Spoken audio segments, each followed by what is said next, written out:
Sukkur barrage जे ॿिनि दरवाज़नि खे नुक़सान पहुचण वारो मामलो। कराची जे शिपयार्ड कंपनी जी महिनत सां गेट नंबर 47 खे लॻाइण वारो कमु जारी आहे। 20 जुलाई ताईं कमु मुकमल थी वेंदो। सखर बैराज इंतज़ामिया इन सिलसिले में सेक्रेटरी आपाशी ज़रीफ़ खेड़ो ऐं chief engineer Mansoor Memon XEN Zahid Mughal जी निगरानी हेठि कमु तेज़ी सां जारी आहे। कराची शिपयार्ड जे कारीगरनि गेट नंबर 47 जो हिकु हिसो लॻाए छॾियो आहे।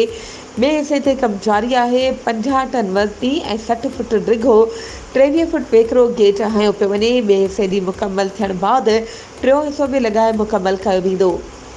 21 ॾींहंनि खां मुसलसल महिनत करे रहिया आहियूं। 47 गेट जल्द मुकमल करे 44 गेट जो कमु शुरू कयो वेंदो। इंशाअल्लाह 20 जुलाई ताईं गेट 47 जो कमु मुकमल थी वेंदो। वधीक ख़बरुनि ऐं अपडेट्स जे लाइ असांजे चैनल खे सब्सक्राइब कयो ऐं हा बेल आइकन खे प्रेस करणु न विसारिजो त जीअं असांजी हर नई अचण वारी वीडियो तव्हां ताईं पहुची